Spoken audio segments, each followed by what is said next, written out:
acompañan esta noche. Vamos a iniciar este capítulo 2 del libro que estamos leyendo de la vida de Jesús. Jesús, la vida más grande de todas, Jesús. Capítulo 2, una relación, un noviazgo, un milagro.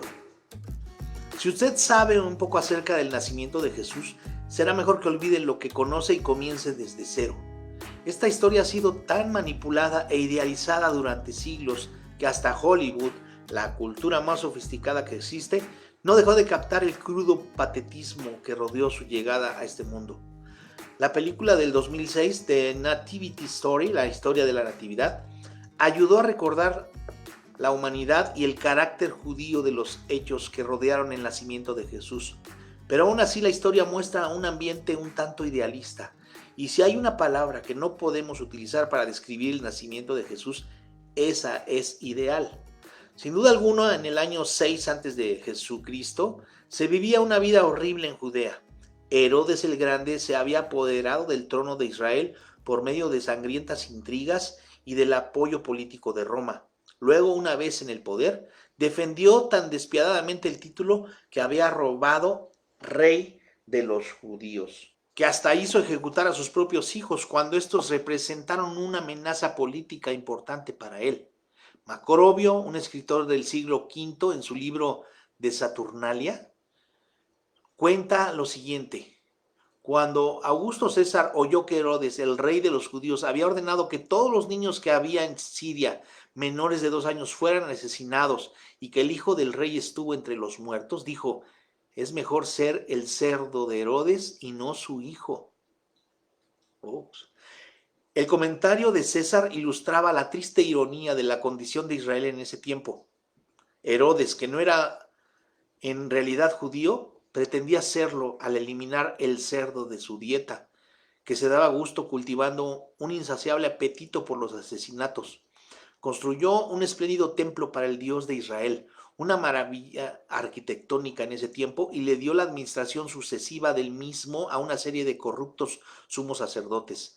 Grababa a los judíos por medio del templo de conformidad con la ley del Antiguo Testamento y luego utilizaba estos ingresos para quebrantar el primer mandamiento, construyendo ciudades y templos en honor del emperador y de su panteón de deidades romanas. Fue un tiempo de progreso económico y político sin precedentes para los ricos y de terrible opresión para los demás.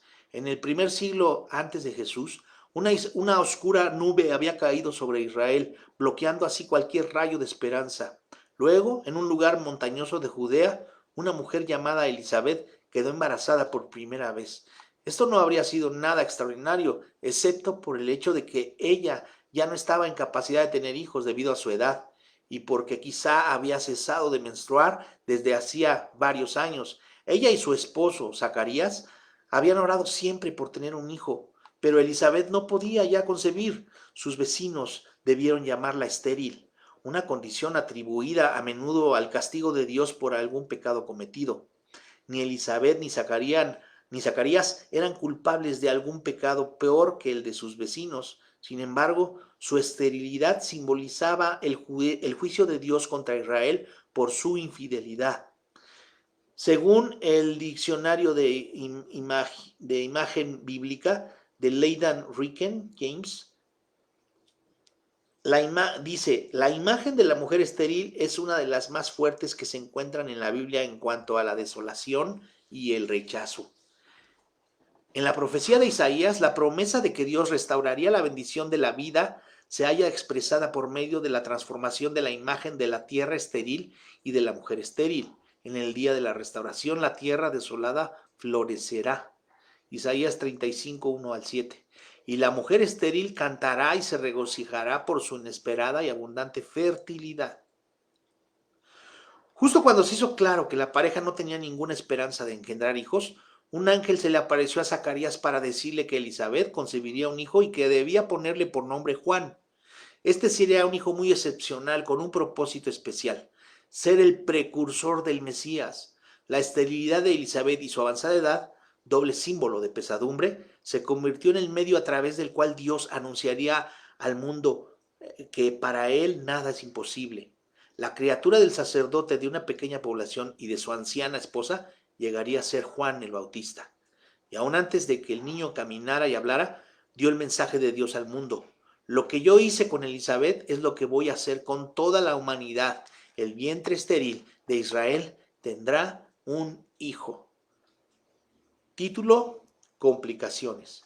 En una pequeña aldea al norte de Jerusalén y a 7 días de viaje de esta, una joven llamada María, Miriam en hebreo, ayudaba a su familia a ganarse la vida, a duras penas en los trabajos del campo de Galilea. Unas 200 personas cultivaban la tierra y cuidaban animales en la insignificante población de Nazaret, que estaba ubicada en una leve depresión de las montañas desde la cual se divisaba al valle de Jezreel. Esto la convertía en un lugar perfecto para que guarniciones de soldados romanos vigilaran la región. Puedo decirle por el tiempo que estuve en el ejército que un grupo de soldados en un pueblo pequeño sin nada que hacer pueden causar muchos problemas. En consecuencia, los judíos que habitaban Nazaret tenían una reputación de inmorales que se había vuelto famosa, tal vez por su contacto regular con estos gentiles y con los depravados hábitos de los militares de ese tiempo. La reputación que tenían los moradores de Nazaret podía ser merecida o no, pero eso no le importaba a la mente religiosa de Israel, ya que la apariencia lo era todo. Por eso, cuando el discípulo Natanael supo que Jesús se había criado en Nazaret, hizo una mueca de desdén y dijo entre dientes: ¿de Nazaret puede haber algo de bueno? Juan 1:46. Con el gran valor que le daba a la apariencia religiosa, no es extraño que la manera como había nacido Jesús fuera motivo de comentarios maliciosos por parte de algunos. El Evangelio de Mateo explica el motivo. El nacimiento de Jesucristo fue así. Su madre María estaba desposada con José y antes de que se unieran, se halló que ella había concebido del Espíritu Santo. Mateo 1:18. Los judíos de la Palestina del primer siglo veían el matrimonio como la unión de dos familias. Por eso, debido a que lo que estaba en juego era tan importante, nunca dejaban ese asunto a los caprichosos sentimentales de los adolescentes. Como en muchas culturas, tanto del pasado como del presente, los padres judíos del primer siglo arreglaban los matrimonios de sus hijos e hijas. De acuerdo con las leyes rabínicas, el matrimonio solo podía realizarse después de la edad nubil, a los 12 años para las chicas y a los 13 para los muchachos. Sin embargo, aunque los hijos no tenían la última palabra en el asunto, sus deseos personales eran, por lo general, tenidos en cuenta.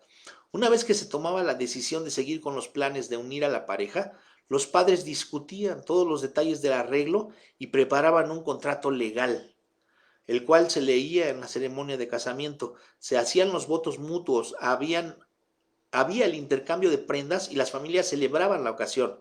Al final de la ceremonia, el chico y la chica comenzaban el periodo de desposados, que no podía ser menor de un mes, pero que normalmente no pasaba de un año. Durante ese periodo de desposados, los recién casados eran esposo y esposa en todos los sentidos, pero tenían que vivir con sus respectivas familias y no podían todavía tener relaciones sexuales.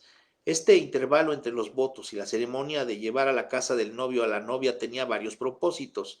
En primer lugar, le daba tiempo al novio para preparar el nuevo hogar de la pareja, que solía añadir una habitación a la casa de sus padres. En segundo lugar, le daba a la novia tiempo para realizar los ritos de purificación y para demostrar que era sexualmente pura. La prueba de paternidad tenía una importancia suprema en la ley judía, y por eso las divorciadas y las viudas tenían que esperar no menos de 90 días para probar que no estaban embarazadas de su esposo anterior. En tercer lugar, a diferencia de muchas otras culturas, los judíos no esperaban que una joven saliera de su casa una mañana para acostarse con un extraño en la noche de ese mismo día. El periodo como desposados les daba al esposo y a la esposa suficiente tiempo para afianzar más su relación bajo la estricta supervisión de sus familias, antes de unirse maritalmente como pareja.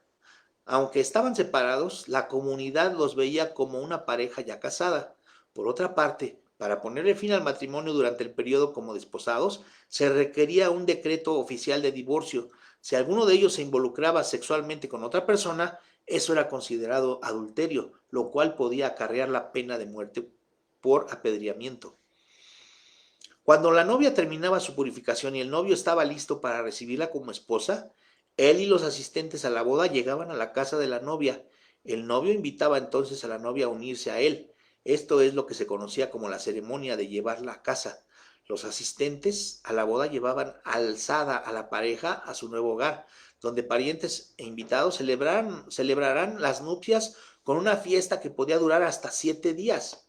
Fue durante el tiempo de desposados, es decir, entre los votos y la ceremonia de llevar la casa de José, que Jesús fue concebido por el Espíritu Santo en el vientre de María. El relato de Lucas dice en cuanto a ella, Lucas 1, 26 y 27. En el sexto mes, el ángel Gabriel fue enviado por Dios a una ciudad de Galilea llamada Nazaret, a una virgen desposada con un hombre llamado José, de la casa de David. El nombre de la virgen era María. Cuando se refieren a María, tanto Lucas como Mateo utilizan la palabra griega partenos, que significa virgen.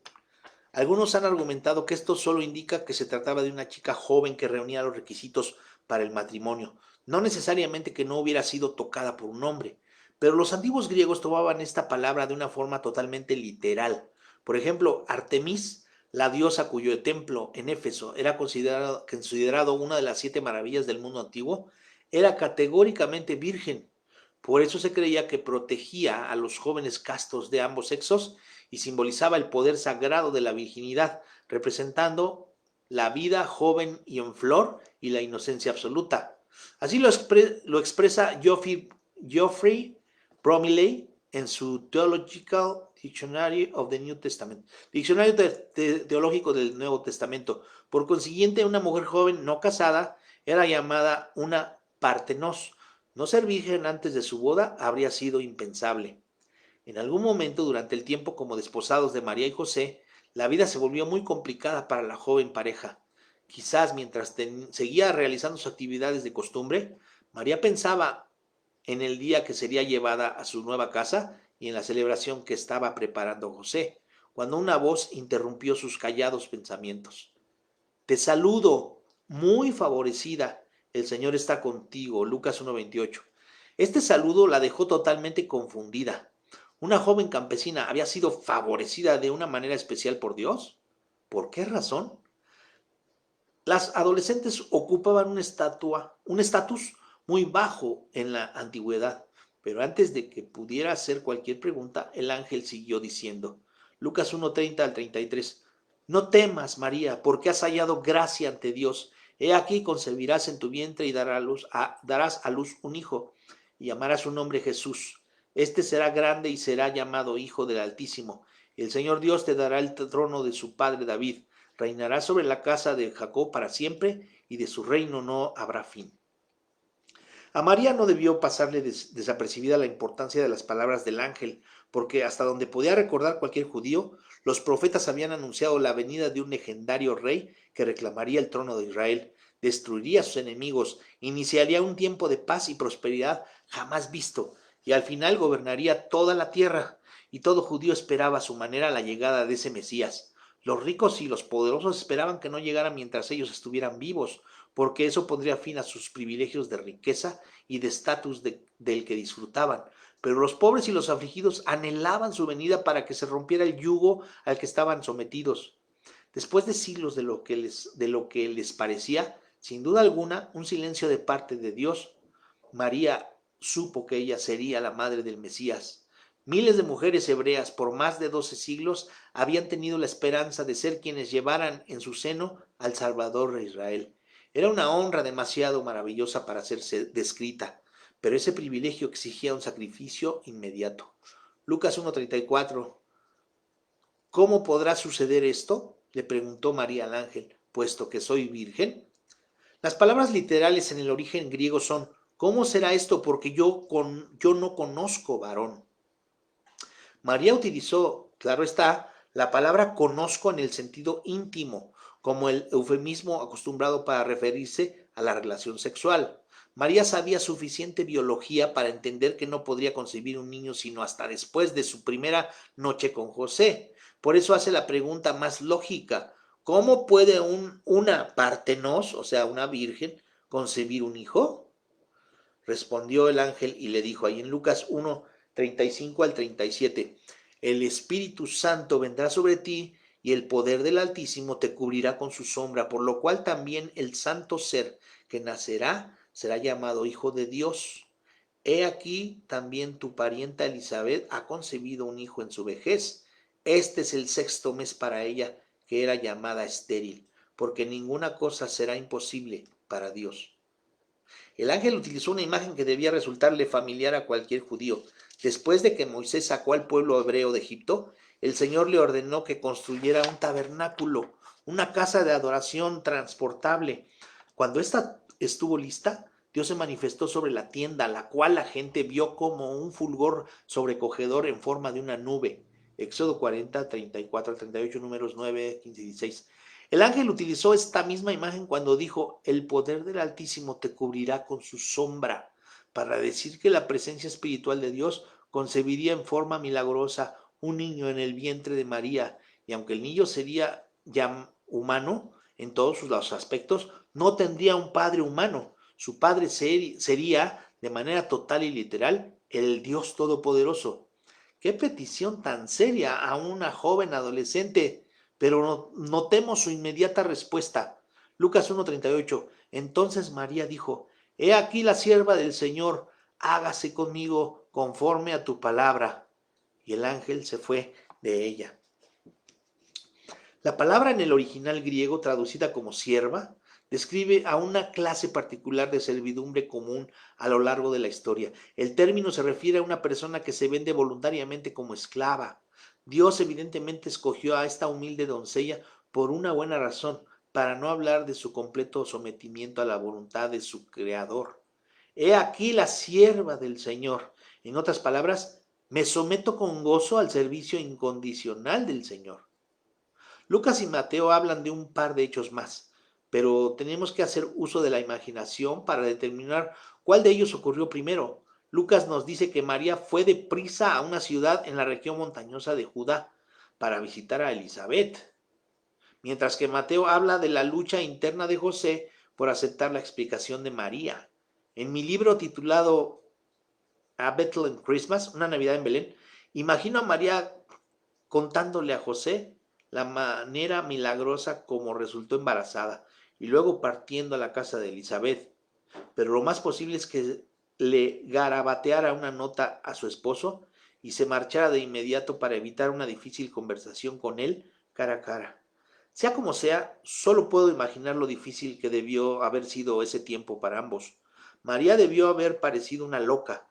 ¿Cómo era posible que una virgen concibiera sin tener contacto sexual? Eso era algo increíble. Qué ironía que la joven María fuera la portadora del más maravilloso secreto en la historia de la humanidad y que sufriera por ello las consecuencias de una pecadora. Qué crítica tan grande al embotamiento espiritual de su comunidad, de que se tuviera que pagar un precio tan doloroso por ese privilegio. No solo lo tuvo que pagar María. José no recibió una visita angelical sino hasta un tiempo después. Imaginemos su dolor íntimo y su confusión. Quizás esperaría con ansias otra visita a la familia de María después de un duro día de trabajo, otra noche en compañía de la mujer que amaba, otro momento para relajarse y soñar juntos en su futuro. Pero de repente ella ya no estaba. Se había marchado apresuradamente a la región montañosa de Judea. Transcurrieron 3 meses antes de que José recibiera noticias de que ella había regresado. Cuando la ve, lo primero que nota es un ligero abultamiento en sus vestiduras externas. José no sabe mucho de lo ocurrido, lo único que sabe es que de repente la vida se le ha vuelto muy complicada. En mi libro Una Navidad en Belén, así es como imagino yo a José recordando su experiencia. Después de contarme la historia más increíble, María me dijo que estaba embarazada. Sus palabras fueron como una gran piedra que se estrelló contra mi pecho. Me senté anonadado mientras ella seguía contándome una historia absurda y blasfema de cómo había concebido al Mesías y hablándome del Dios invisible que había procedido de una manera parecida a las pervertidas divinidades de Roma. Una ola de preguntas me inundó la mente. ¿Quién era el padre? ¿Alguien se aprovechó de ella o lo hizo con su consentimiento? ¿Cómo pude equivocarme con alguien que conocía tan bien? ¿Es que se volvió loca? ¿Está ella enamorada de otro hombre? ¿Es que ya no me ama? ¿Por qué haría tal cosa? Observé a María al otro lado de la mesa y vi que me miraba con evidente compasión, lo cual me indignó. ¿Era tanta su falsedad que pensaba que yo iba a creer lo que me había dicho? O peor aún, ¿era tan grande su hipocresía que fingía sentirse preocupada por la vida que ella había destruido? La habitación donde estábamos me comenzó a dar vueltas y sentí que se me revolvía el estómago. Tuve que salir de allí de inmediato. Al salir, casi desprendí la puerta de sus goznes. Me fui corriendo en medio de la noche y no me detuve hasta llegar a las colinas que estaban en las afueras de Nazaret. Caí de rodillas y luego estuve varias horas sentado en medio de la oscuridad, recorriendo con la mirada la llanura y el cielo de la noche. Cuando era niño hallaba consuelo en ese inmenso espacio de estrellas, un símbolo de poder, de la permanencia y del inmutable carácter de Dios. Por tanto, la aparición de una nueva luz, un punto brillante sobre el horizonte, me resultó un poco inquietante. Pero mi angustia no me dejaba pensar en otra cosa por mucho tiempo, y por eso el absurdo de las circunstancias que estaba viviendo se apoderaba de mí. Cada vez que me recuperaba, me invadía la mente una nueva dimensión de esta tragedia, y eso no me provocaba un nuevo espasmo de sollozos. Cuando el horizonte tomó un color azul pálido y luego rosado, regresé a casa. Mis padres estaban afligidos y desconcertados por el giro de los acontecimientos. Me aconsejaron que no tomara todavía ninguna decisión en cuanto a María. Ese fue un consejo sabio. De pronto sentía el deseo de correr a su lado, pero luego no quería tener nada que ver con ella. Sin embargo, había una constante presente en medio de todo mi dolor y de toda mi confusión, un inquebrantable amor por María. Hasta ahí acaba ese relato de lo que él escribió y así lo imaginó. Seguimos con la lectura. Dice, de acuerdo con la ley judía, José tenía el derecho de exigir una lapidación pública, con lo cual apaciguaría su honra herida, así como también limpiaría su nombre en la comunidad. Pero José era demasiado noble para hacer tal cosa. Una lapidación es que le iban a aventar de piedras, iba a ser muerta por a pedradas, ¿no? Mateo 1:19. José su marido, como era justo y no quería difamarla, se propuso dejarla secretamente. Qué hombre tan admirable, qué actitud tan discreta tuvo. Por cierto, hermanos, paréntesis, también ya leí el libro de José. Hay un libro de esta biografía exclusivamente de José, imagínense. Y está muy bueno ese libro. Pero bueno, sigamos con esta lectura. Tenía todas las razones del mundo para creer que María le había sido infiel, y casarse con una mujer infiel que se aferraba tanto a una historia tan ridícula habría sido irresponsable. Sin embargo, decidió tratarla con misericordia. Se divorciaría de ella calladamente y luego seguiría adelante con su vida. Ella podría quedarse con su familia, quienes cuidarían de ella y del niño. Era una decisión sabia y lógica. Entonces José tuvo su propio encuentro sobrenatural. Mateo 1:20 al 23. Mientras él pensaba en esto, he aquí un ángel del Señor se le apareció en sueños y le dijo, José, hijo de David, no temas recibir a María tu mujer, porque lo que ha salido engendrado de ella es del Espíritu Santo. Ella dará a luz un hijo y llamará su nombre Jesús, porque él salvará a su pueblo de sus pecados. Todo esto aconteció para que se cumpliese lo que habló el Señor por medio del profeta, diciendo, He aquí, la Virgen concebirá y dará a luz un hijo y llamarán su nombre Emmanuel, que traducido quiere decir Dios con nosotros. Aunque esto lo sorprendió a José, sin duda alguna, se dio cuenta del pleno significado del mensaje del ángel. En primer lugar, este le reveló que el niño había sido concebido por el Espíritu Santo de Dios, lo cual lo hacía literalmente hijo de Dios. En segundo lugar, el ángel le anunció que el niño habría de ser el largamente esperado Mesías. Para un judío, esta noticia habría sido grandiosa. Sin duda alguna, era el anuncio más importante en toda la historia de Israel. A nivel personal, el ángel le confirmó la inocencia de María, lo cual tuvo que ser un gran alivio para el apesadumbrado novio. La visita del ángel le dio a José la paz personal que necesitaba para seguir adelante con los planes de su matrimonio. Sin embargo, debió haberse dado cuenta de la dificultad que se le presentarían a él las circunstancias. Seamos francos, la vida con María y su hijo en Nazaret y en sus contornos no sería fácil. La gran bendición que había recibido María también significaba muchas complicaciones y convertirse en su esposo sería más de lo que la mayoría de los hombres podrían soportar. Nazaret era un pueblo pequeño y ninguno de sus otros habitantes había recibido la visita de unos ángeles. En lo que se refería a ellos, los asistentes a la boda estarían llevando a la casa del novio a una novia que tenía un embarazo ilegítimo. De acuerdo con las leyes rabínicas, José podía divorciarse de María solo si el hijo no era de él. La ley prohibía estrictamente el divorcio si el hombre había procreado al hijo antes de llevar a la novia a su casa. Por consiguiente, bajo cualquier otra circunstancia, llevarla a su casa era reconocer que el hijo era de él. Dicho de otra manera, José se sometió voluntariamente a cualquier idea equivocada que tuviera la comunidad en cuanto al embarazo de María. Y si eso no fuera suficiente, Mateo nos dice que José no tuvo relaciones conyugales con ella hasta que dio a luz un hijo. Mateo 1:25. Se casó con ella, la llevó a su casa y vivió con ella durante varios meses en una relación de intimidad emocional, cálida y amorosa. A pesar de la lógica tentación de disfrutar de lo que les pertenecía a ambos legítimamente, José se negó a sí mismo cualquier gratificación sexual por la convicción que tenía de que María debía dar a luz al Mesías en el mismo estado en que éste había sido concebido. Qué modelo tan excelente de desprendimiento y de gracia. José comprendió los riesgos, consideró el costo, puso de lado sus derechos y aceptó gustosamente las dificultades de María como las suyas propias. Una imagen de Jesús. Los teólogos llaman encarnación al nacimiento de Jesús. La palabra ha sido tomada de una expresión latina que significa llegar a ser carne humana. El diccionario bíblico Easton define a la encarnación como ese acto de gracia mediante el cual Cristo tomó nuestra naturaleza humana y la unió con su divina persona, haciéndose hombre. El apóstol Pablo habló después de la encarnación de Jesús y utilizó este supremo acto de gracia para exhortar a sus lectores.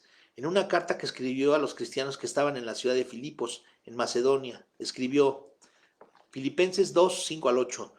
Haya en vosotros esta manera de pensar que hubo también en Cristo Jesús.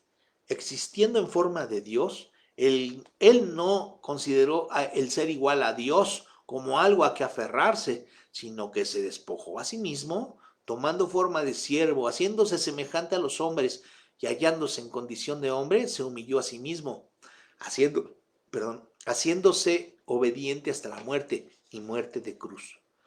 La palabra traducida como siervo en este pasaje es el mismo término que utilizó María cuando se sometió a la voluntad del Señor, diciendo: he aquí la sierva del Señor. En el capítulo anterior hablamos de la osada declaración de Jesús al decir que Él era Dios. Deténganse ahora por un momento y reflexionen las implicaciones de esta afirmación. Ensanche su imaginación y pónganse en la posición de Él. Usted es el poder supremo sobre todas las cosas. Está más allá de cualquier necesidad de alimento o de seguridad. No siente ningún dolor, no puede sufrir la muerte. Vive en una esfera que está más allá del tiempo y del espacio tridimensional y está totalmente satisfecho. Como el todopoderoso creador de todas las cosas, usted hizo al universo con su palabra. Formó el hábitat perfecto para todas las criaturas vivientes. Creó a los seres humanos para que fueran un reflejo de su imagen. Luego insufló vida en ellos, solo para lograr que se rebelaran contra usted y convirtieran en un desastre el mundo que usted creó. Por razones que posiblemente nunca entenderemos del todo, el todopoderoso creador ama a la humanidad de tal manera que diseñó un plan para salvarnos de ese desastre. Ese plan exigía que el creador se convirtiera en un ser humano, en la persona del Hijo, el eterno y omnipotente. Dios dejó voluntariamente la eternidad para introducirse en el tiempo y convertirse en un ser humano desvalido.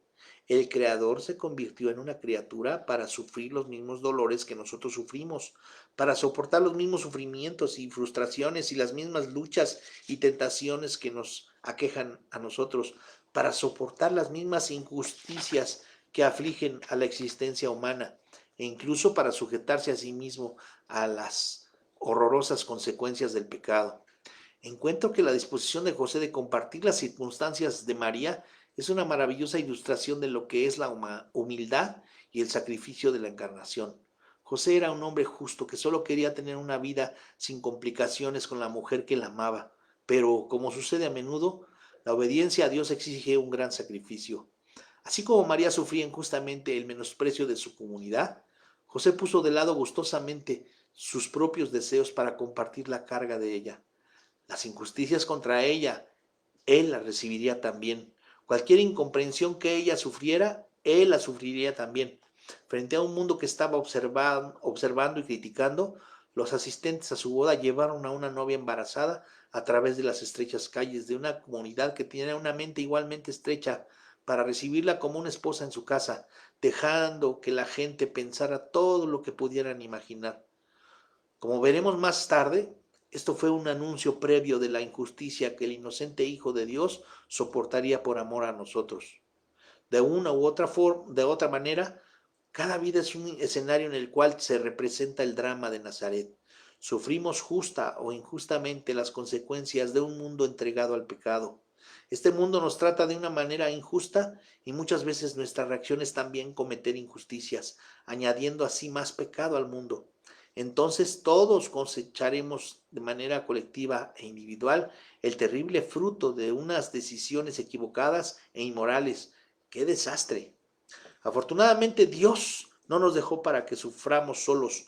Por su gracia, Él se convirtió voluntariamente en uno de nosotros, en la persona de Jesús, y lo hizo para compartir nuestra carga y para finalmente dar una solución definitiva al desastre que hemos hecho, al problema del mal. ¿Qué le pareció? Muy interesante, muy bueno este capítulo. Capítulo 2, terminamos. Que Dios le bendiga, que descanse y con la ayuda de Dios nos vemos el domingo. Hasta pronto.